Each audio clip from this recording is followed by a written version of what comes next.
ମୁଁ ଏଇ ବୟସରେ ଗଣତନ୍ତ୍ର ମହାନ ପର୍ବରେ ସାମିଲ ହୋଇ ମୁଁ ନିଜକୁ ଧନ୍ୟ ମନେ କରୁଛି ଏବଂ ଏଠି ଭୋଟ କେନ୍ଦ୍ରରେ ଆଉ ବରିଷ୍ଠ ନାଗରିକମାନଙ୍କୁ ନେଇଯିବା ପାଇଁ ହ୍ୱିଲ୍ ଚେୟାରର ବ୍ୟବସ୍ଥା କରାହୋଇଛି। ଲୋକମାନେ ଖୁବ୍ ଉତ୍ସାହିତ ଅଛନ୍ତି ଏବଂ ମୁଁ ମଧ୍ୟ ଭୋଟ ଦେଇ ଖୁବ୍ ଉତ୍ସାହିତ ଅଛି। ମୋ ଘର ପାଖରୁ ପାଖାପାଖି 2 କିଲୋମିଟର ଦୂରରେ ମୁଁ ଆସି ଭୋଟ କେନ୍ଦ୍ରରେ ମୋର ମତ ଅଧିକାର ସାବ୍ୟସ୍ତ କରିଛି ଏବଂ ଆଜି ପର୍ଯ୍ୟନ୍ତ ଯେତେ ସାଧାରଣ ନିର୍ବାଚନ ହୋଇଛି ପ୍ରତ୍ୟେକ ନିର୍ବାଚନରେ ମୁଁ ମୋର ଅଧିକାର ସାବ୍ୟସ୍ତ କରିଛି।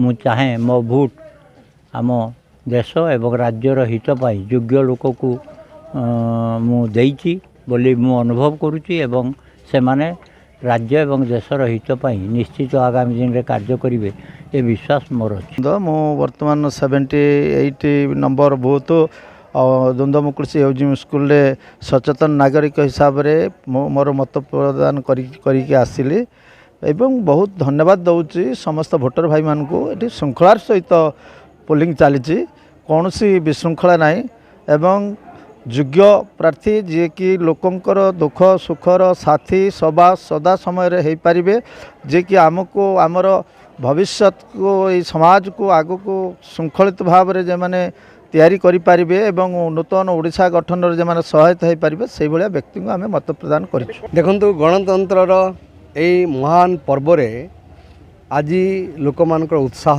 ମୁଁ ଦେଖୁଛି। ଜଳେଶ୍ୱରରେ ବିଭିନ୍ନ ବୁଥକୁ ବୁଲୁଛି ମୁଁ ଏବଂ ଆଜି 6ଟା 7ଟା ବେଳେ ମୁଁ ପ୍ରଥମେ ଯାଇଥିଲି ମୋ ବୁଥକୁ। ମୋ ବୁଥ୍ ଯାଇକି ମୁଁ ଭୋଟ ଦେଇକି ଆସିଛି। ଗଣତନ୍ତ୍ରର ମହାପର୍ବରେ ସାମିଲ ହେଇଛି ଲୋକମାନଙ୍କ ସହିତ।